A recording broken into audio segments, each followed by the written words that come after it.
Friends, thank you for being here today. What if I told you that the greatest threat to American national security right now isn't a missile silo in a foreign land, but a hole in the ground in Saskatchewan? And ask yourself this: can a politician's signature on a tariff document override the laws of nature and geology? These questions might sound dramatic, perhaps even hyperbolic, but as we gather here to discuss the state of our nation's economy and our food supply, they are the most critical questions we face. We are living through a moment of profound confusion, where the noise of political theater is drowning out the quiet, desperate signals coming from the American heartland. You have likely seen the headlines. You have seen the breaking news alerts flashing red across your television screens. They tell a story of trade wars, of aggressive posturing, and of a new battlefront opening up between the United States and our closest neighbor, Canada. The narrative being sold to you and to voters across this country is one of strength. It is a story of tough negotiation, where the United States flexes its muscles to demand better terms, to bring jobs home, and to put America first. It is a seductive story. It feels good to believe that we are the powerful ones, that we hold all the cards, and that if we simply shout loud enough, the rest of the world will fall into line. But I am here today to tell you that this story is a dangerous fiction. When we peel back the layers of rhetoric and look at the hard, cold facts beneath our feet, a very different reality emerges. We are not witnessing a display of leverage. We are witnessing a revelation of vulnerability. And the victim of this miscalculation will not be the Canadian government. It will be the American farmer and eventually every single one of us who walks into a grocery store. If you believe it is important to uncover these hidden economic truths and support independent analysis, please take a moment to like this video and subscribe to the channel right now. Your support is what allows us to keep digging deeper into the stories that matter most. We need to begin by stripping away the political theater to reveal the hard truth sitting right beneath the surface, the clash between the illusion of strength and the reality of geology. To understand what is happening, we have to look past the podiums. We have to stop analyzing the tweets and the press conferences and start looking at the dirt, specifically the soil that grows the corn, the wheat, and the soybeans that feed this country and a large portion of the world. The current administration, led by President Trump, has launched a new offensive. The target is Canadian potash. For those who might not follow the commodities markets closely, this might seem like a minor administrative detail. But let me assure you, this is the main event. The president has threatened severe tariffs on this import, claiming that we need to bolster domestic production, that we need to be self-sufficient, and that we cannot rely on foreign nations for our essential resources. On the surface, this sounds like standard political playbook material. But there is a jarring disconnect here. Just days before these threats were issued, the atmosphere was entirely different. We saw images of President Trump and Canadian Prime Minister Mark Carney at the World Cup draw in Washington.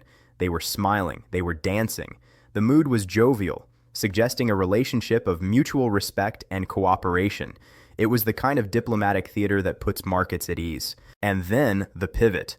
The smiles vanished, replaced by threats of economic warfare. It is a whiplash-inducing change that ignores recent history. Only months ago, this same administration exempted Canadian potash from duties, recognizing implicitly that we simply cannot do without it. So why the change? Why pick a fight now? The answer lies in a fundamental misunderstanding of power. There is a belief in Washington, a hubris really, that political will can bend reality. They believe that if you tax something, you can force the market to create it domestically. They believe that trade is a zero-sum game. For America to win, Canada must lose. But this worldview is crashing headfirst into a wall that no amount of legislation can move, the wall of geological reality. You cannot legislate a mineral deposit into existence. You cannot tweet a mine into production. The United States government is acting as if it is negotiating a real estate deal where you can walk away if the price isn't right. But in this case, there is nowhere to walk to. We are picking a fight with the landlord of our own food supply, and we have nowhere else to live. To truly grasp the stakes here, we have to step away from the politics for a moment and talk about the science, specifically the lifeblood of modern agriculture known as potash. Now let's take a step back and talk about what potash actually is. I know at our age we've heard about all sorts of crises, oil crises, housing crises, dot-com bubbles. But potash, it sounds unglamorous. It sounds technical. It's certainly not something that comes up at the dinner table often, but perhaps it should. Potash is not a luxury item. It is not a flat screen television that you can decide not to buy this year because inflation is up. It is not a piece of software or a new car.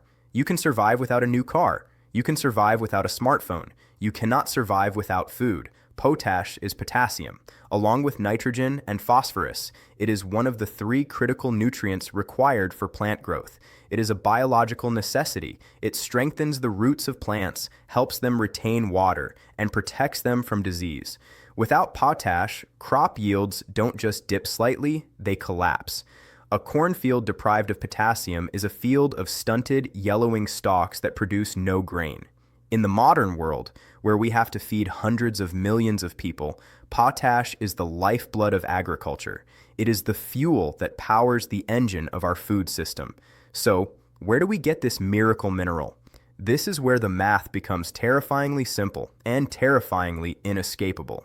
The United States is a land of great abundance. We have oil, we have natural gas, we have vast tracts of fertile land, but we do not have enough potash. We import over 95% of our potash needs. Let that number sink in for a moment.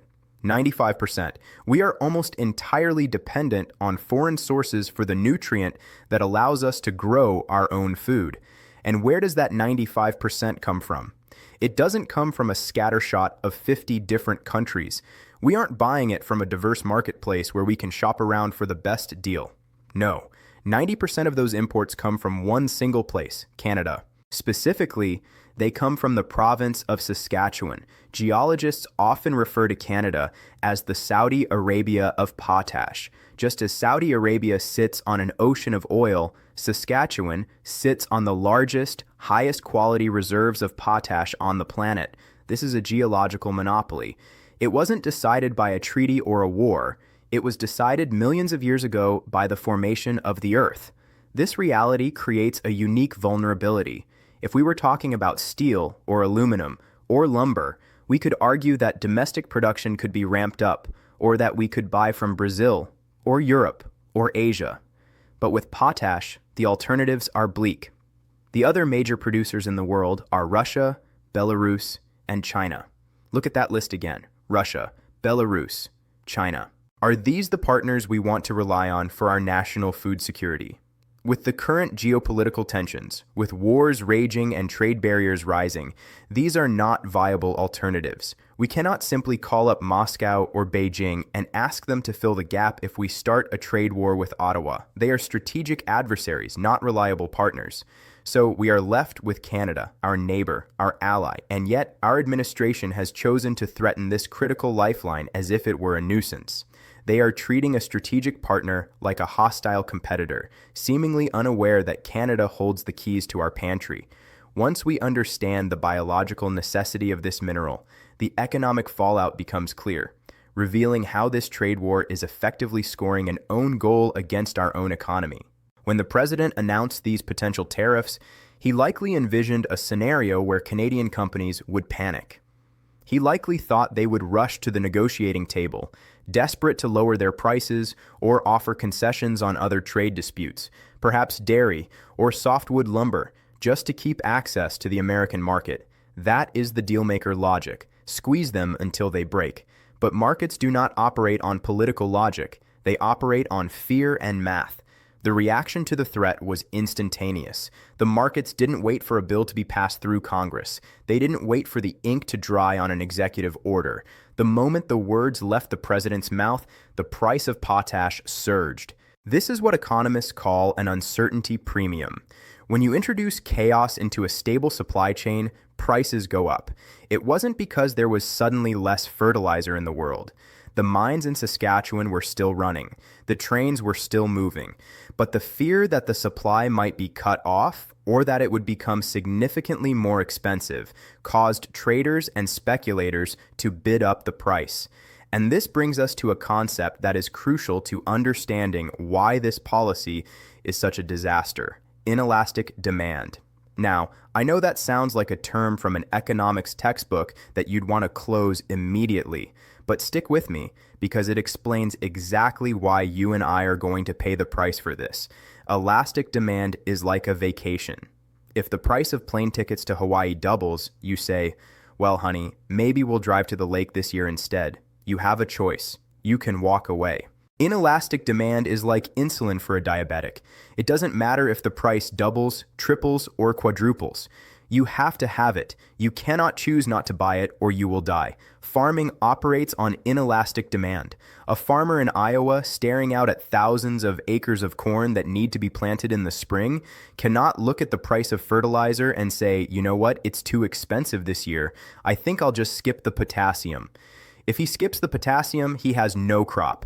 If he has no crop, he cannot pay the bank loan on his tractor. If he cannot pay the loan, he loses the farm. It is that simple. The farmer has a gun to his head. He must buy the fertilizer regardless of the cost.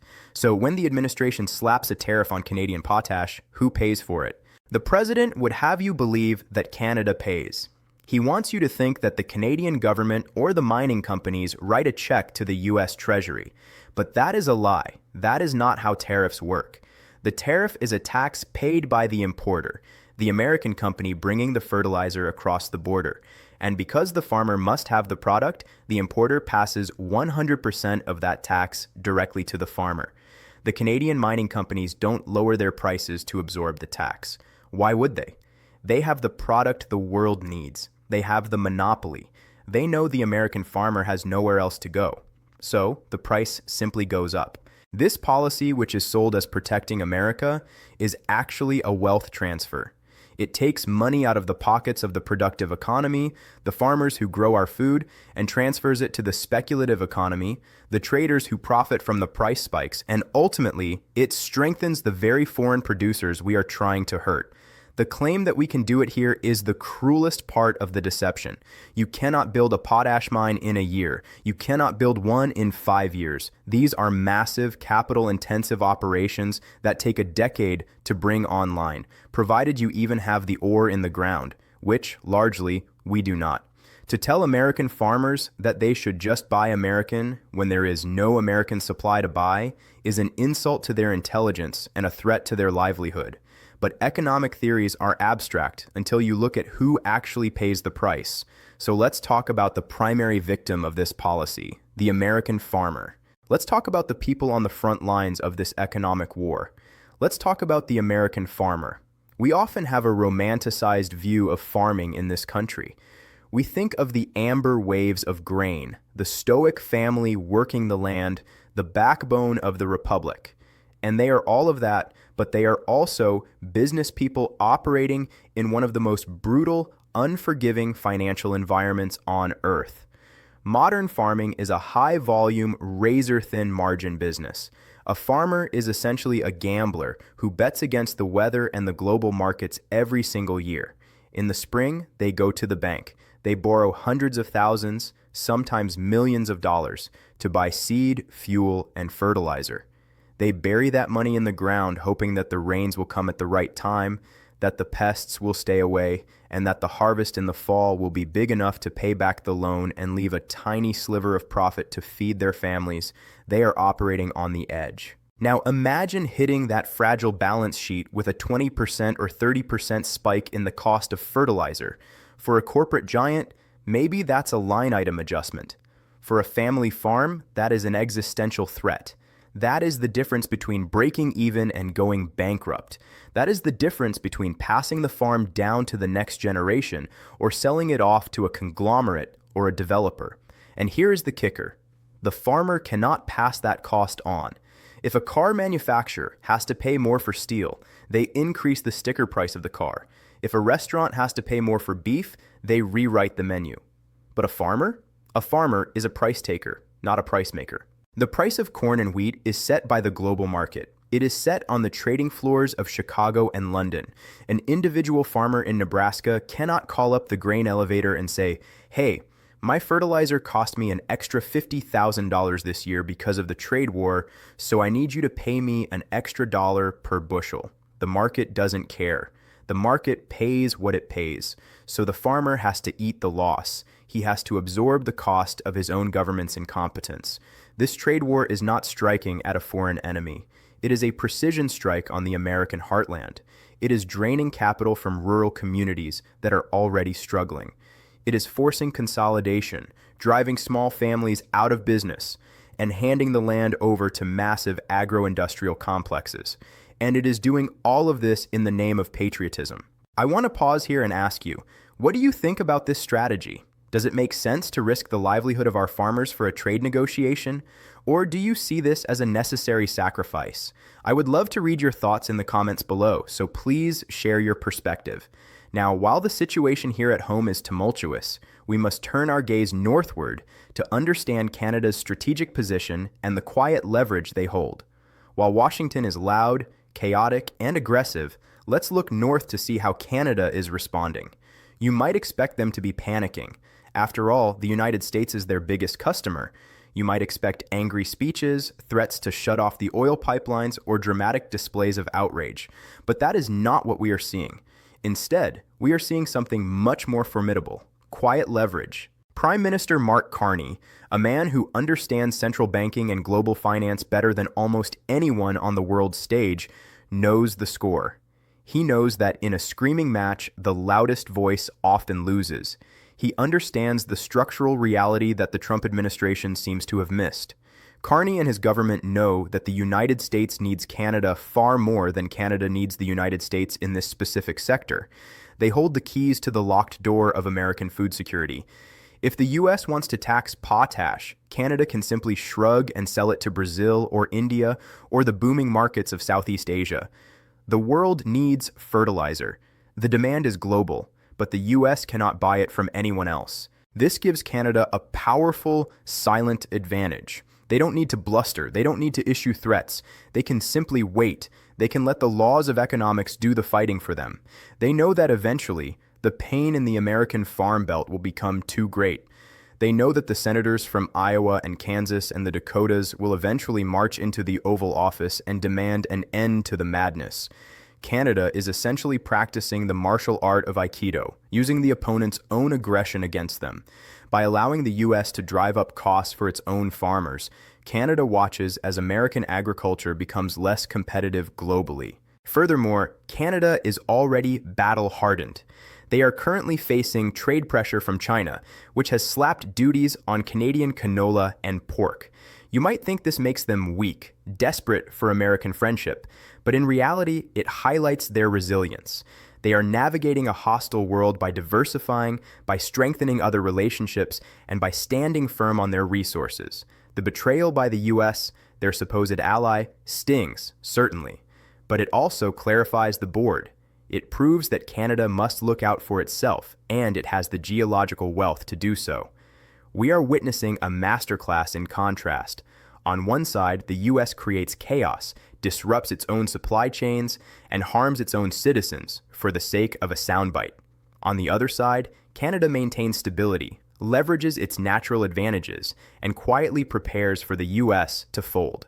Beyond the immediate economic pain, there is a darker geopolitical dimension to this crisis that we ignore at our peril, a dimension that hands a victory to our adversaries without a single shot being fired. When we look at the map of the world, we often take the stability of North America for granted. For generations, the United States and Canada have functioned not just as allies, but as a single integrated economic fortress. We are the breadbasket of the world.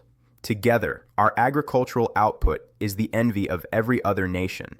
This continental unity has been the bedrock of our national security, ensuring that no matter what chaos engulfs Europe or Asia, we here in North America can feed ourselves and fuel our own industries. However, by declaring an economic war on our closest partner, the administration is effectively dismantling this fortress from the inside. And who is watching this with glee? It is not our friends in London or Paris. It is our competitors in Moscow and Minsk. Remember the other major players in the potash game, Russia and Belarus. Together, they control about 40% of the global market. For years, Western sanctions and geopolitical tensions have made their supply volatile and morally problematic for many buyers. Canada has stood as the reliable, ethical alternative, the democratic superpower of fertilizer. By attacking Canadian supply, the United States is doing the unthinkable. We are inadvertently validating the strategic importance of our adversaries. If the North American market fractures, if the seamless flow of goods between our two nations is broken by tariffs and trade barriers, the global market absorbs the shock. Prices rise everywhere. And when global commodity prices rise, who benefits? The producers. By driving up the cost of fertilizer through artificial chaos, we are effectively padding the bank accounts of Russian oligarchs and Belarusian state-owned enterprises. We are making their resources more valuable. We are giving them more leverage over the developing nations in Africa, South America, and Asia that are desperate for fertilizer to feed their growing populations. Furthermore, we are forcing Canada to make a strategic pivot that could haunt us for decades. Until now, the United States has been Canada's customer of first resort. The infrastructure of the prairies, the rail lines, the pipelines, the logistics hubs is largely oriented north-south. It is built to serve us, but money goes where it is treated best. If the United States proves to be a hostile and unreliable partner, Canada has no choice but to look elsewhere. We are already seeing the early signs of this. There is a growing push in Canada to build out the infrastructure necessary to ship commodities west, across the Pacific to China, India, and the emerging economies of Southeast Asia, or east to Brazil and Europe. Once those rail lines are upgraded, once those port terminals in Vancouver and Prince Rupert are expanded to handle massive increases in potash exports, the flow of resources changes permanently. Infrastructure is destiny. If Canada reorients its supply chains to serve the global market rather than the American market, we lose our preferred status. We lose the security of having a critical resource right next door that is dedicated to our needs. In 10 years, when another crisis hits, we may find that the Canadian potash we need is already contracted to a buyer in Shanghai or Mumbai. We will have to get in line and pay the global premium just like everyone else. This is the geopolitical tragedy of the current policy. In an effort to look tough and independent, we are actually driving our most strategic ally into the arms of the global market, reducing our own security and leaving us more isolated. We are trading the certainty of a handshake with a neighbor for the volatility of the open ocean. It is a strategic, unforced error of historic proportions, one that weakens the entire North American bloc while emboldening those who wish to see us fail. We are not just burning a bridge, we are dynamiting the foundation of our own house. As we reach the end of our discussion, it brings us to a final, sobering conclusion about the hubris of power. Friends, as we wrap up this discussion, I want to leave you with a thought about the nature of power in the 21st century. For decades, we have rested on the assumption of American exceptionalism. We believed that because we have the biggest military, the biggest economy, and the loudest cultural voice, we could dictate the terms of existence to the rest of the planet. We believed we could stand alone. But the potash crisis exposes the hubris of that belief. It serves as a harsh, unforgiving lesson in economic literacy. It teaches us that you cannot bully a supply chain you do not control. You cannot intimidate geology. We have treated trade as a battlefield, a zero-sum game where we must defeat our partners to feel strong. But in a deeply integrated North American economy, that kind of thinking is suicidal. When you blow up the bridge you are standing on, you don't just hurt the person on the other side. You send yourself plummeting into the abyss. The policy pursued by this administration was meant to show strength. It was meant to be a flex. But instead, it revealed a gaping vulnerability. It showed the world that the United States is critically dependent on foreign resources, and that our leadership lacks the basic understanding of how those supply chains work. Borders can stop people. We can build walls, we can man checkpoints, we can tighten visas, but borders cannot stop prices. When you break the mechanism of trade, the cost flows over the border like water. It flows into the futures markets, it flows into the farm accounts, and eventually, it flows into the price of the loaf of bread you buy at the supermarket. The invisible war I spoke of at the beginning is not being fought with soldiers. It is being fought with spreadsheets and commodities. And right now, we are losing. We are losing because we have forgotten that true strength comes from stability, from reliability, and from understanding the reality of our interdependence. As long as our leaders ignore the physical realities of the resources we rely on, as long as they prioritize headlines over headlines, the cost will continue to be paid by the everyday citizen. It will be paid by the farmer in Iowa who loses his legacy. It will be paid by the rural community that sees its main street wither. And it will be paid by you every time you sit down to dinner. We must demand better. We must demand a policy that respects reality, rather than one that tries to overrule it. Because geology doesn't care about politics, and hunger doesn't care about tariffs. Thank you.